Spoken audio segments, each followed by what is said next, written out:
Hey everybody, welcome back to the channel. Josh here with Bees in the Weeds. It is a rainy evening here in Kentucky, March 2nd, and so I'm in the shop. I wanted to take a few minutes to do a follow-up video on my recent video that I just posted on the 13 colonies that I've lost so far through the winter. A little bit of a monologue here, so bear with me. First and foremost, I just want to say thank you. There were many of you that just poured out in the comments a lot of empathy and sympathy, positive comments, positive words, words of encouragement, giving me lots of good advice and constructive feedback, which I greatly appreciate. So I just want to say thank you very much for that. I will say that I will always take constructive feedback. I have very thick skin, okay? If you think I'm doing something terribly wrong or you think I could be doing something better, by all means, please let me know. I've only been doing this 5 years. I don't know it all, and I will never know it all. But what I can promise you is that I continue to learn and educate myself along the way, and I'm constantly striving to improve and make things better. So criticism, feedback, have at it. I'm very grateful for that. What I will not tolerate is nasty insults. I will not tolerate that. And thankfully, I think there was only like maybe one or two from, I don't know, some troll under a bridge that has nothing better to do than to comment on my video and just say nasty things. And I'm too old. I don't have time for that. I'm not. So congratulations on getting blocked from the channel, and I will not ever see any of your comments again. So back to the constructive feedback. Again, I just want to say thank you for that. I really do appreciate it. You guys gave me a lot of good ideas, a lot of new things to consider, things to possibly do different. I am stubborn. I've been that way my whole life. I'm convinced that's partly what made me a good engineer, is just that relentless drive to succeed and sometimes to do it in my own way. And, you know, the Lord has ways of humbling us, right? And so sometimes I have to learn my lessons the hard way. I have to learn my lessons multiple times, but eventually I think I figure it out. Yeah, stubborn as a mule, as they'd like to say. I can hear my parents now. My nickname as a kid was Little Hickory because that's how hard my head was, as hard as a hickory tree. So a couple things I just want to talk about today. The words of encouragement and positive feedback is very helpful because it makes me want to continue to do this. And what I mean by do this is not just beekeeping. I'll do beekeeping whether YouTube exists or not. But being a content creator and taking the time to not only record videos, but upload them and share them with you all. Guys, it takes time.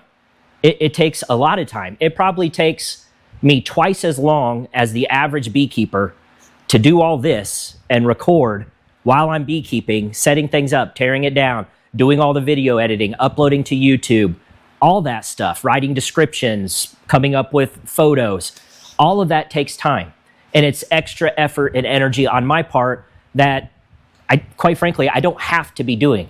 I'm not getting rich off YouTube. I can 100% assure you that. I'm not going to quit my day job as an engineer anytime soon.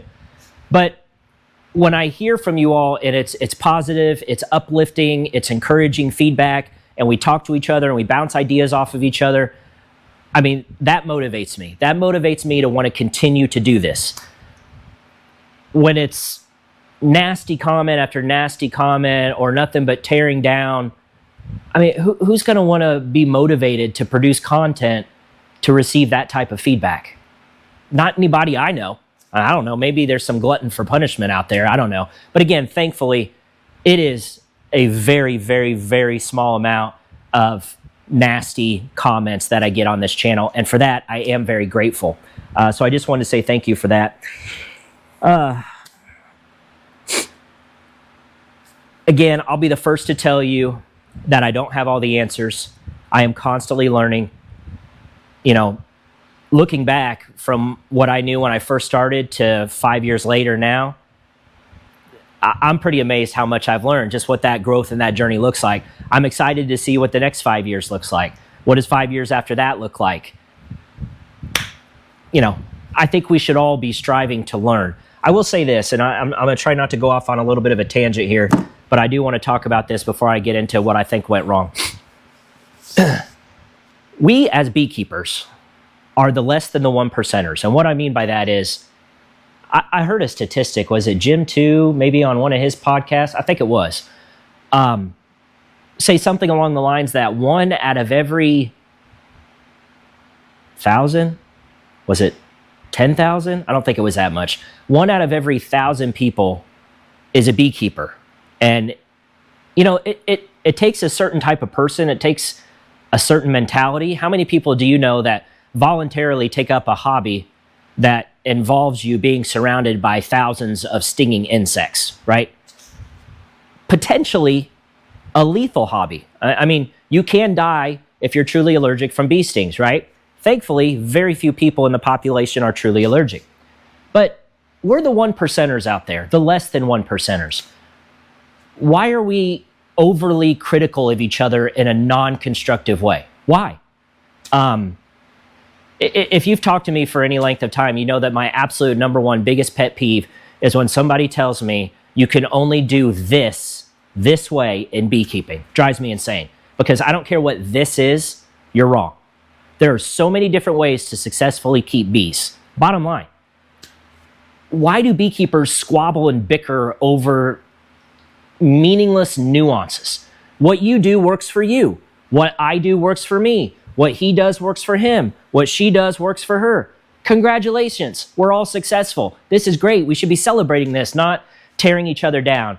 And I think some beekeepers out there, some other YouTubers out there shy away from sharing their failures because it opens yourself up to lots of criticism. And it does. It makes you more vulnerable. And sadly, I think we, the beekeeping community, are partly to blame for that. Because bottom line, guys, we can all learn from our failures too. We don't just learn from our successes. I'm learning from this failure. I know what I did wrong now, and I'm going to share that in a minute.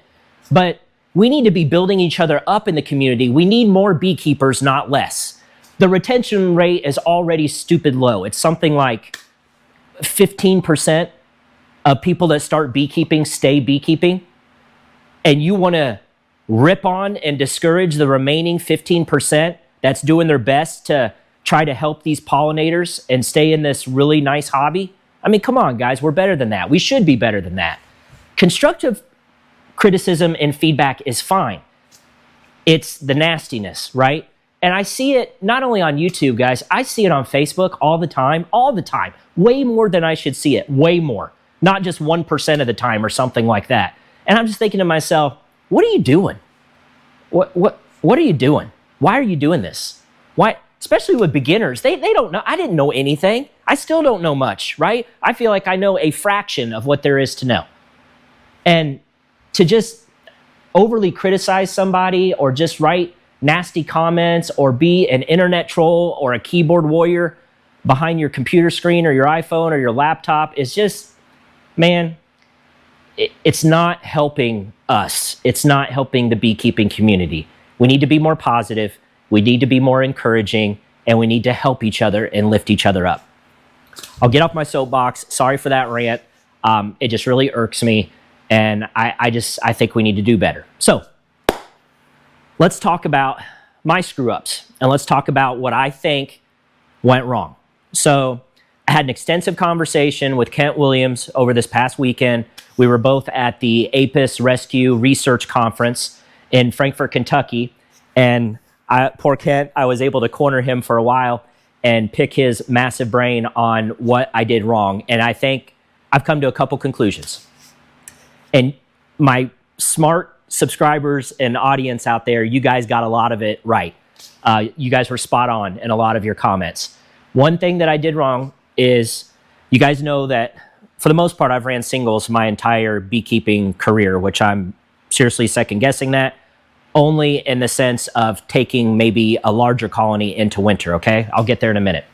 But With a single, inevitably, there's less space in here, right? And I've always said, oh, it's plenty of space for the queen to lay in based on the 21-day cycle of a worker bee and 24-day cycle of a drone, and that is still true. But when you're preparing these colonies for winter, and you've got to make sure there's enough winter fat bees combined with enough pollen to last them through the winter, combined with enough honey and nectar to get them through the winter, man, you really are kind of swimming and paddling upstream. You are. It can be done. I've proven that it can be done. It can be done, but it's harder. And it requires a lot more management in the late fall, early winter than it appears that I have time to do at this point in my life. What do I mean by that? Well, doubles are far more forgiving going into the wintertime. The amount of frames to be able to store pollen and honey and have brood, 20 versus 10, it's very logical that, oh, that's going to be more forgiving, right? Larger colonies going into the winter have more bees by definition, and therefore the ability to generate more heat and be able to have a larger cluster that can move easier than a smaller cluster. So, number one thing I did wrong, colonies were too small and weak going into winter. What could I have done to prevent that? I could have done more combines, pinch one of the queen, combine the two, have more resources, have a larger colony going into winter. Not really keen on pinching a perfectly good mated queen. I don't think most of us are. So what else, could I have done? Well, and this is, I'm kind of burying the lead here, but this is what I'm intending to do this year. I'm going to run singles all the way through the honey flow, and then when the honey flow ends and I take the supers off the colony, historically, I have jammed all those bees back down into the single from the 2 supers or sometimes even 3. Yeah, it's crowded. The slatted racks that I used this year did relieve some of that crowdedness, but it's still not ideal. So talking to Kent and me not being a stubborn you-know-what mule, put the second deep on top after the honey flow, after you pull the supers, put on the second deep, give the bees drawn comb, right? Because they're going to be less apt to draw comb if it's the end of the flow and it's going to turn into the dearth. Put the second deep on there. Let the queen have all sorts of room to lay. And here's the other thing I've never done that I intend to do that Kent told me, which leads into the second thing that I did wrong. So let's go ahead and start with that. I slammed these colonies way too hard with 2-to-1 syrup. And so in my previous video where you saw me pulling frame after frame of just packed syrup, yeah, they had plenty of stores. There's no question. Was the appropriate colony weight up? Yep, it was. But in hindsight, I completely spaced, Josh, you idiot. You're quickly, the bees are going to store that syrup, that 2-to-1. It does not even remotely stimulate brood rearing, okay? 2-to-1, bees store it, boom. And they're taking it so fast because I had those frame feeders and I had those top high feeders also. I slammed them with 2-to-1 to try to quickly get all that weight back up because I stole the vast majority of their honey, right? So in my mind's eye, I got to get this back to them and I got to do it quick. Wrong answer. So what happened was they immediately stored that, it plugged up the brood nest, and those queens were not able to lay and raise as many fat bees as was necessary to try to get that colony through the wintertime. That was mistake number 2. So what do I intend to do this year to do better? Kent says he never feeds 2-to-1. I thought that's what you switch to when you want to put weight on a colony because they'll store it. And he said, yeah, you can if it's needed, but he feeds a thin 1-to-1, actually a 0.7-to-1 whenever he's feeding. So as soon as I pull those supers off, I plan on putting that second deep on. I'm going to put 0.7-to-1 syrup on top of the colony, and that stimulates not stimulates, it mimics a continued honey flow. So when everything's starting to dry up outside, pull your supers, switch over to feeding, and feed that thin 0.7-to-1 as long as you can. Well into, in my part here, probably well into October, maybe even November if you're lucky. Why? What's the point of that? Number one, they're not going to store it, not in the beginning. They're going to use it. They're going to think the flow is still on, and that what's important. It's not about getting more honey at this point, right? Because they're storing syrup. There's no more nectar coming in. So what's the point? Why do we want to do that? You want your queens laying as long as possible. You want them laying well into the late fall, early winter time so that you can get all those fat bees and those winter bees in your colony. Kent said he cannot overstate how important it is to keep your queens laying as long as possible. I think I had somebody make a comment on my last video saying that David Burns does this too, that he even wraps his jars of syrup and wraps the colony in the early winter to try to be able to continue to feed syrup for as long as possible so that those bees keep laying. It makes sense to me. I mean, it sounds like such a no-brainer to me right now, you know, and I think that's just sometimes the way things go in beekeeping. You think you've got a great, awesome idea, and then Mother Nature and the bees show you that, well, that was stupid. What's encouraging is if you talk to Kent for any period of time, he will tell you that he knows so much about bees because he's messed up and screwed up almost everything you can do with bees. And that makes sense to me because you know what, folks, that's called experience. That's called time and experience. And so you just can't duplicate that.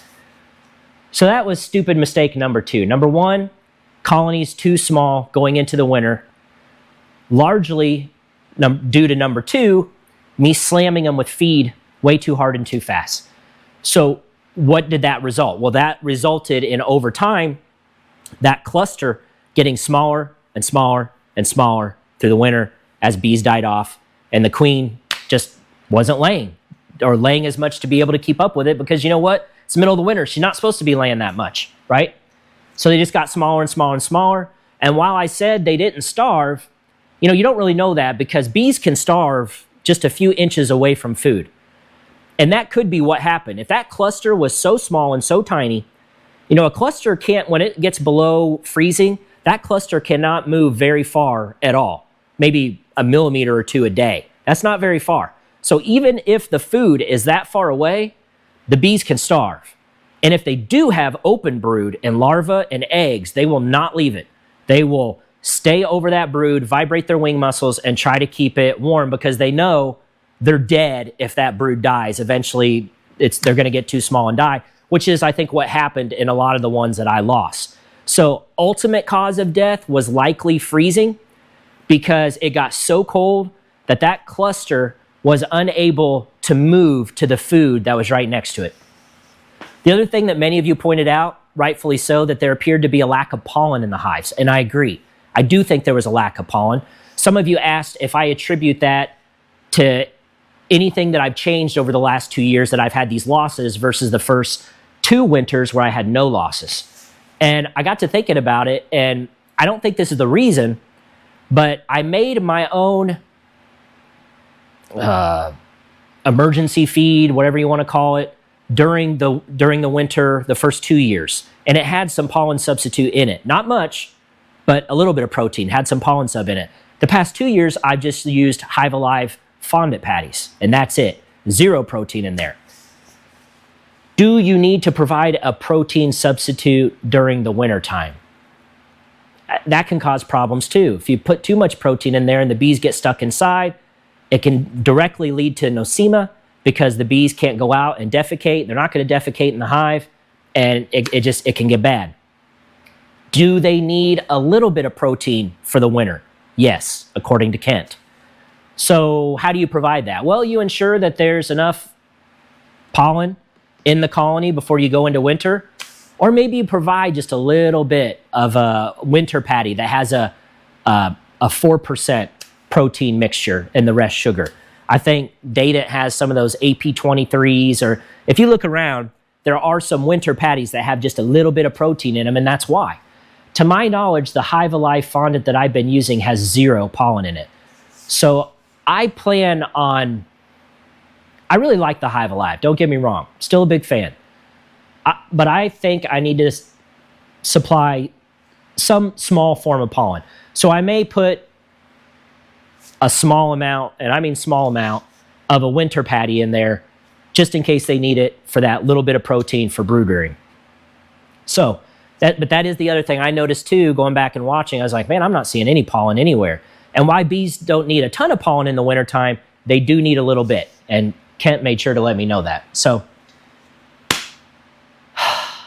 I think that's it. I think that's where I went wrong. Slammed them too hard with syrup. Colonies were too small going into the winter. And ultimately, they ended up freezing / maybe starving to death. And the rest is history. So, glass half full kind of guy, positive outlook. I got lots of nice deeps now with some frames absolutely stuffed with syrup. So when the weather turns nice later this week, around 70 degrees, I'm going to open the colonies, see if any of them are light. If they are, I've got syrup for days here. So I can take out some of the empty frames, put the full frames in there. That serves two purposes. I don't have to worry about storing these or having small hive beetles get in here and start to wreak havoc on this syrup. So that's what I plan to do. And, what else? So, ironically enough, one of Kent's speeches at the conference was how to recover from winter losses. It's like he knew. So obviously I made sure to not only go to that, but made sure to pay attention, take notes, and I recorded the video. And you're going to get to watch it in whole as well. I plan to upload it maybe after this one. So stay tuned. Lots of good information in there. But afterwards, I walked up to him. You know, we'd been talking about my losses. I said, "Okay, Kent, so what's the best way for me to recover from these?" And he said, if these 9 remaining colonies make it, 2 of your best colonies that you have targeted for honey production, what you're going to do is around like mid-April, you're going to take 2 frames of larvae out of those 2 colonies. Not pupa and capped brood, but larvae, because bees won't leave larvae. You're going to take those out. It's largely going to have nurse bees on it, right? You're going to put those 4 frames into a nuke. And then you're going to finish that nuke off with 1 frame full of food, okay? Bee bread, whatever you got. Stick it in there, honey, syrup, bee bread, pollen, whatever you got. If you want, you can introduce a mated queen into that colony if you want to speed up things. If not, you can let them requeen and raise their own. I'll probably do the latter. The other 2 colonies, that's your honey production colonies. And you say, well, you put a frame of drawn comb in there, and you say, Josh, well, why did you remove those 2 frames of larvae? Because it should suppress those urges to swarm immensely in those 2 colonies, so you won't lose a lot of your honey crop, right? There's still plenty of bees. There's still laying queens in there. Hopefully you get some honey off that one. The other 7 colonies, you split like you normally would. Split leave the original queen in the original hive, and in the new colony, you put, your eggs, your larvae, some food in there, plenty of bees because all the foragers are going to return to the original colony. And you can either buy mated queens and go ahead and do a queen introduction at that time. And folks, it only takes 10 to 15 seconds for a colony to know they're queenless, okay? So I'm not saying you just dump her in there, but if you put her in a queen cage with the candy or put her in a cage and come back the next day and release her, they'll be elated, trust me. So you can either do that, and you might still get some honey off those. You might get some honey off those because you're only losing a few days. Or you could have those colonies requeen themselves, but you're losing a month or so at that point. So if you introduce the queens a month from then, May, middle of May, maybe early June, late May, split them again. Split those 7 again. Do the exact same thing that you just did. And now you're looking around and you've got, instead of 9 colonies, you've got 30 or so. You've completely recovered from your winter losses. I'll post that video. Guys, it's got a lot of great information in it. Watch it in its entirety. Highly recommended. Kent is a very smart beekeeper, highly respected, not all over this country, highly respected in the world of beekeeping. And I feel so fortunate and grateful that he only lives 4 hours away from me. So I think that's it. This was a little longer than I intended it to be, but I just wanted to do a follow-up video thanking everyone. The way that you all had really come together and the outpouring in the comments was really inspiring and encouraging. And I just wanted to say Thank you. Well, I hope you guys liked this video. If you did, please give it a thumbs up. God bless you and your bees, and we'll see you on the next one.